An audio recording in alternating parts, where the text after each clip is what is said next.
नमस्ते दोस्तों, मैं नई उमंग से एक बार फिर आपके सामने नीरू माथुर। जीवन में ना कभी-कभी ऐसे पड़ाव आते हैं कि हम कभी हम अपनी प्रशंसा अगर कोई करता है, हमारी प्रशंसा करता है, वो करता है, तो हम अपने आप को ना उसी की नज़र से देखने लगते हैं और वही आईना हम सामने उसी आईने में हमें लगता है कि वही जो कह रहा है वो ठीक है, वो हमारी तारीफ़ करता है, वो करता है तो हम कहते हैं हाँ, मतलब बड़े ही खुश हो जाते हैं और उसी के आकलन से अपने आप को नापने लगते हैं, अपने आप को देखने लगते हैं। और जब अगर इसी तारीफ़ के बीच में अगर कोई हमें ज़रा-सी भी अगर कोई हमें आलोचना कर दे या वो कर दे तो हमें बर्दाश्त नहीं होता और हम एकदम से दुखी हो जाते हैं और दुखी होके बैठ जाते हैं। कोई अपेक्षा हमें स्वीकार नहीं होती। बस हमें तारीफ़ की ऐसी आदत पड़ जाती है कि हमें लगता है हम तो बिल्कुल ठीक हैं क्योंकि हमने जो सामने वाला बार-बार हमारी तारीफ़ कर रहा है हम उसी के अकॉर्डिंग टू अपने आप को देखने लगते हैं, उसी आईने से।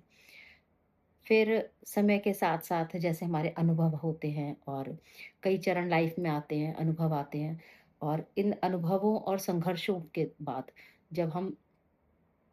ऐसे फिर पड़ाव पे पहुँचते हैं जब अ,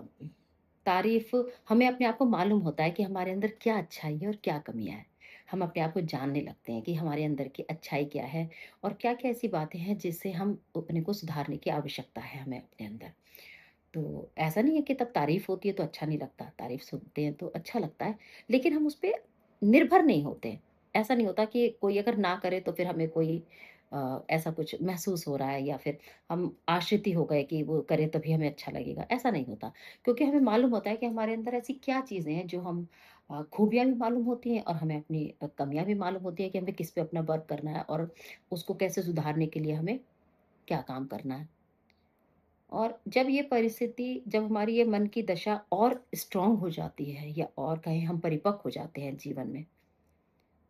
लेकिन ये तब तक आते-आते जीवन में ये बहुत सारा हमारा समय ले लेती है, ये वाली अपनी सोच को या अपनी परिपक्वता को आने में।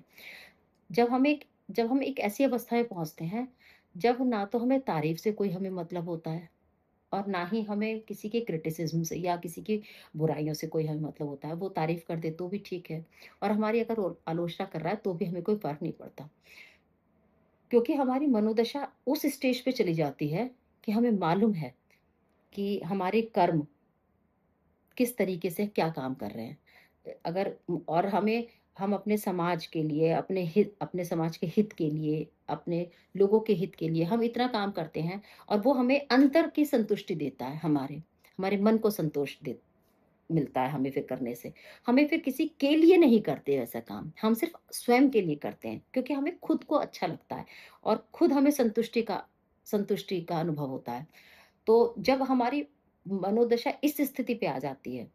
लेकिन पता है ये मनोदशा आते-आते लाइफ ना बहुत लंबा पीरियड हमारा ले लेती है क्योंकि ये बहुत सारे एक्सपीरियंसेस, बहुत सारे संघर्षों और बहुत सारे चरणों के बाद हमारी ये मनोदशा पहुँच पाती है। जब हमें फ़र्क पड़ना बंद हो जाता है, जब हमारा किए गए कार्य सिर्फ़ हमारे लिए ही संतुष्टि का कारण बनते हैं और हमें हमें पता है कि हम फिर वो तारीफ़ के लिए नहीं करते, हम समाज के हित के लिए वो काम करते हैं। समाज के हित के लिए हमारा हर पल एक समाज के हित के लिए कार्य करता है, जिसमें किसी का भला हो रहा और फिर हमें वो तारीफ़ मिले तो, नहीं मिले तो, दोनों ही अवस्था में हम अपने चीज़ों को शांत रखते हैं और हम किसी पे डिपेंड नहीं होते। तो ये अवस्था जब आती है तो बहुत सुखद अवस्था होती है और मुझे लगता है कि यही परिपक्वता होती है, परिपक्व व्यक्ति कहलाता है और हो कभी-कभी किसी-किसी के व्यक्ति के जीवन में ये ईश्वर की कृपा से बहुत जल्दी आ जाता है और कभी-कभी उसकी पूरी ज़िंदगी बीत जाती है तो भी नहीं आता। तो ये ईश्वर की मेहरबानी कहा जाएगा कि हमारे संघर्ष हमारी लाइफ के, हमारी चुनौतियाँ ऐसी होती हैं कि हम उस लेवल पे पहुँच पाते हैं, जब हमें तारीफ़ और बुराई दोनों की चीज़ें हमें हमारे समान लगती है। ना तो हमें तारीफ़ बहुत भाती है और ना ही हमें किसी की क्रिटिसिज़्म भाती है, क्योंकि हम स्वयं को जानते हैं और स्वयं के साथ काम करते हैं। तो ये स्थिति ईश्वर की असीम कृपा होती है तो ही हमें मिल पाती है और परिपक्वता का यही एक मुझे लगता है कि बहुत बड़ा उदाहरण है और जीवन के किस पड़ाव में और कब तक मिलेगा ये हमें नहीं पता। लेकिन ईश्वर की कृपा रही तो बहुत जल्दी मिलते हैं, तो हम बहुत जल्दी बड़े हो जाते हैं और कुछ लोग बुढ़ापे तक भी छोटे रहते हैं। तो फिर से मिलती है एक नई वीडियो के साथ, तब तक अपना ध्यान रखिए। नमस्ते।